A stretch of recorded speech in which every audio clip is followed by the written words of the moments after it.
Il problema economico e sociale per le migliaia di famiglie siciliane in grossissime difficoltà rischia di diventare una grande preoccupazione. Lo sa bene il presidente della regione Musumeci che la quarantena a casa ha messo in sofferenza una società fatta di lavoratori precari e di gente che la mattina deve portare a casa 30-40 euro.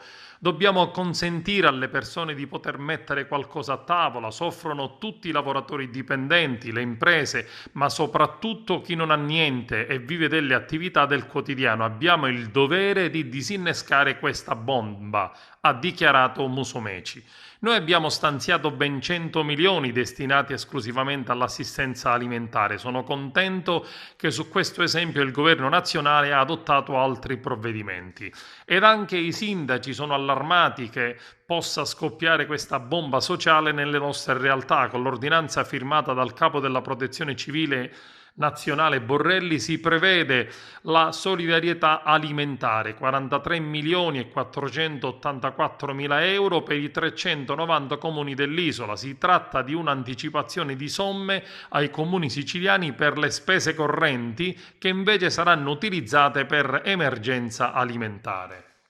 I fondi saranno trasformati in buoni spesa per l'acquisto di generi alimentari o prodotti di prima necessità. Saranno i comuni a gestire le risorse individuando la platea dei beneficiari ed il relativo contributo tra i nuclei familiari più esposti agli effetti economici dati dall'emergenza Covid-19. L'obiettivo, messo nero su bianco dall'ordinanza di Borrelli, è quello di soddisfare le necessità più urgenti ed essenziali, dando priorità a chi non gode già di un sostegno pubblico. In Sicilia il contributo più consistente è stato assegnato al Comune di Palermo, che potrà contare su 5 milioni e 143 mila euro, seguono Catania e Messina. Per le altre due città metropolitane sono state stanziate 2 milioni e 559 mila euro e 1 milione e 707 mila euro. Ad Agrigento è stata assegnata la somma di 444 mila euro 627 mila, che naturalmente è divisa per le famiglie e consentirà almeno in una prima fase l'acquisto di beni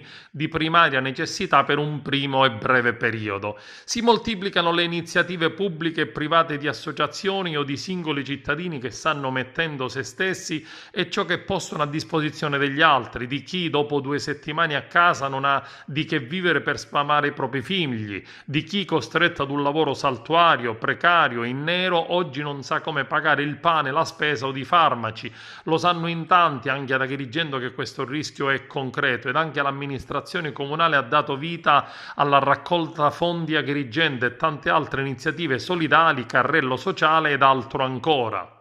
Il raccolto nei supermercati che hanno aderito all'iniziativa sarà devoluto al Banco Alimentare, alla Caritas, ai volontari di strada che provvederanno con l'ampia rete di strutture caritative convenzionate e l'ausilio di protezione civile ed altri gruppi di volontariato ad aiutare i cittadini in difficoltà.